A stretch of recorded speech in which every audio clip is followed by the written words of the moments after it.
It's very liberating knowing that you can use your phone in a wet environment without fear of it getting damaged. It provides the freedom to take your phone with you places that you otherwise wouldn't. This is the Dog and Bone Wetsuit case for iPhone 6. Dog and Bone was kind enough to send me this case, as well as their Bone Guard tempered glass screen protector for review. They claim that their case is shockproof, waterproof, dirtproof, and snowproof. In this review, we'll test all 4 of those proofs and see how the Dog and Bone Wetsuit holds up. Keep in mind that this is an in-depth review, so it's a bit lengthy, but if you'd like to jump to a specific section of the review, I've included time markers in the description.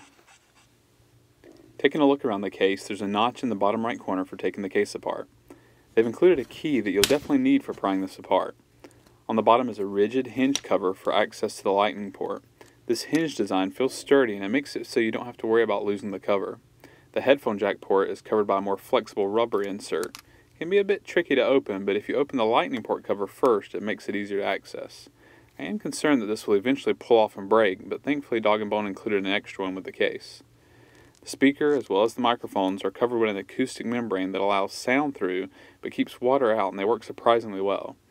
There are 2 front-facing slits for the speaker and microphones, but I can't tell if they actually help.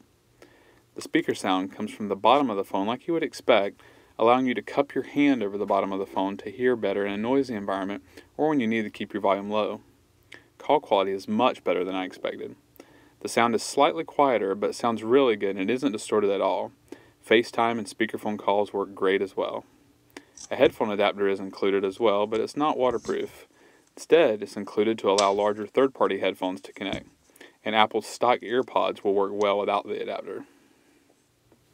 In the bottom left corner, there's a spot for a wrist strap. I'm glad they included this, but it's disappointing that they don't include a wrist strap with the case.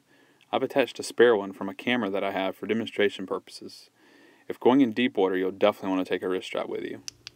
The volume buttons work well and click nicely. The mute switch is deeply recessed, which may cause problems for some, but it still works relatively well. The earpiece and camera are covered, but there's a cutout for the proximity sensor. The power button gives good response just like the volume buttons. The camera lens cover is slightly recessed, so snow will have a tendency to collect here. I've also noticed that this lens frequently gets dirty and I have to clean it each time I take a picture or the picture will turn out blurry. There's an acoustic membrane for the rear-facing microphone as well between the camera and the flash. The back has a smooth, shiny finish with a crisscross pattern and the Dog and Bone logo at the bottom. To use this case, you begin by inserting your phone into the wetsuit bottom first and then stretching it over the top. This is the primary way that your phone stays waterproof. The front and back of the case simply press this wetsuit around the edge of the screen to not allow water to enter. Next, insert the wetsuit into the back of the case and snap on the front. I usually go around the case a couple of times to make sure that it's sealed really well. If you look closely at the seal, you'll notice the wetsuit edge isn't completely straight when in the case. It doesn't appear to affect its waterproofing ability, but it sort of looks like a bad windshield repair job. My biggest concern about this case's waterproofing ability is how much it relies on the wetsuit not being damaged. The rubber is very flexible, thankfully, and hopefully it won't tear over time. Dog and Bone does include this as a precaution in the instructions, though, and says that you should always inspect your wetsuit for tears or breaks when installing. To disassemble the case, you pry the case apart in the bottom right corner using the included key, and then work your way around the case. You can use the key to slide between the 2 pieces or simply pull it apart. The case stays together really well and requires a good bit of effort to pull apart. However, it doesn't stay together as well as I thought it would, as you'll see later in the drop test. I do wish there was a notch in the bottom left corner, since this last part is usually pretty difficult to pull apart. I'm concerned that pulling on the thin plastic by the volume buttons will eventually break the front bezel. For those interested in dimensions, the case measures in at 13.6 millimeters thin, 77.6 millimeters wide, and 152.1 millimeters tall. It does add a decent amount of bulk to your iPhone, but that's the trade-off for this level of protection. Touch ID is covered by a thin membrane and it works well most of the time. However, it is deeply recessed and people with larger thumbs or longer fingernails are going to have issues here. I have to use the tip of my thumb and it generally works well. The bottom lip of the case is lowered on each of the corners to allow access to Control Center. Because of the thicker raised plastic above the home button, accessing the Control Center from the middle of the case isn't possible. The raised edges protect your screen well, but accessing the notification center requires some effort. Swiping back from the sides of the case is much more difficult and requires lots of patience. If you're in a scrolling app that requires you to pull up the Control Center tab from the center, you won't be able to. It's annoying, but certainly not a deal breaker. You'll just need to exit the app to access Control Center from the home screen. The case comes with a plastic dummy iPhone for water testing your case.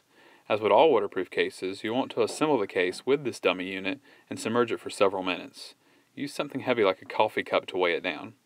When you remove the case from the water, you'll want to dry off the outside very well before disassembling the case. You may be surprised to see water drops in between the wetsuit and the outer shell. This is totally normal though.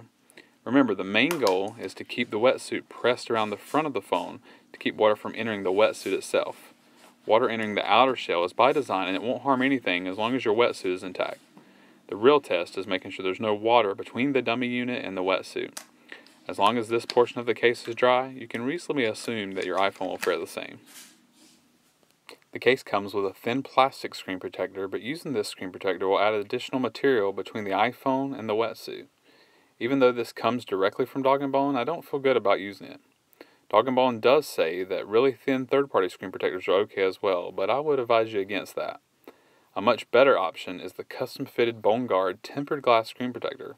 The Bone Guard boasts 9H hardness and is coated with oleophobic and hydrophobic coatings to make it resist fingerprints, smudges, and water. Since this screen protector is the exact size of the exposed screen of your iPhone, it won't interfere with the wetsuit making contact with your iPhone. You want to make sure you install this with the case on. This will make alignment a breeze. I took the front off for cleaning to make it easier to remove dust and debris. The install kit also comes with 2 dust stickers for removing any additional dust without leaving fingerprints. These proved to be really handy when I realized I had a small piece of debris under the corner of the screen protector and needed a way to remove it. There's also an alcohol prep pad included, but I would advise against using that as well. It's my understanding that the iPhone screen itself is coated with similar smudge-resistant coatings, and using alcohol may strip those. Peel off the protective film from the back of the screen protector and place the top against the top lip of the case. From there, you can drop the screen protector and gently smooth out any air bubbles. And because the screen protector is cut to only fit the screen of your iPhone, you can use it with most other cases without any problems. One of the most interesting aspects of this screen protector is its hydrophobic coating. Any water making contact with the screen is quickly repelled. This is great when you're using your phone in a wet environment because having excess water on the screen will cause the touch screen to register the water as touch input. I was really surprised at how well this screen protector repelled water. To truly test this case's waterproofing ability though, I tossed it into the washing machine. This not only tests its waterproofing ability, but also some aspects of its shockproof ability. A more thorough shock test will come later in the drop test. Most cases won't be put through this level of torture underwater. It will more likely be a spilled drink or a drop in the toilet. But you can rest assured that if the Dog and Bone Wetsuit can withstand this kind of abuse, it will certainly hold up to a more likely encounter with liquid.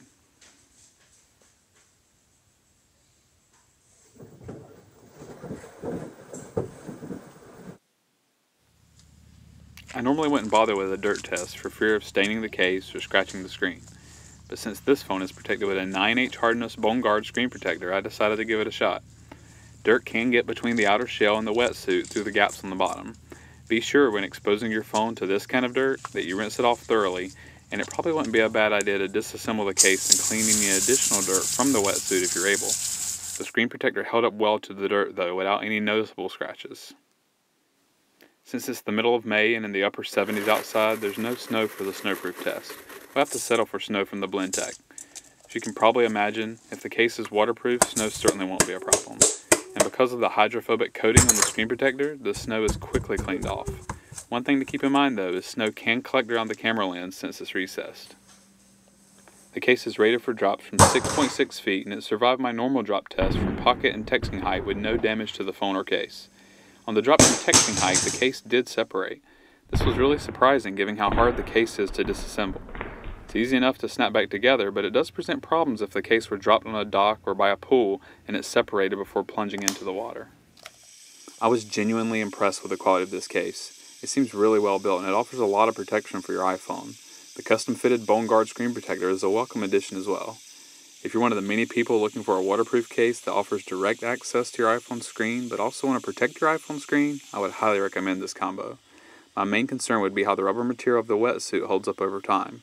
I'd also like to see Dog and Bone include a wrist strap and address how difficult it is to take the case apart, but those items aren't deal breakers. If you have any questions that I didn't cover, feel free to leave those in the comments and I'll get back to you. If you enjoyed this video review, please give it a thumbs up and consider subscribing if you haven't done so already. And as always, thanks for watching.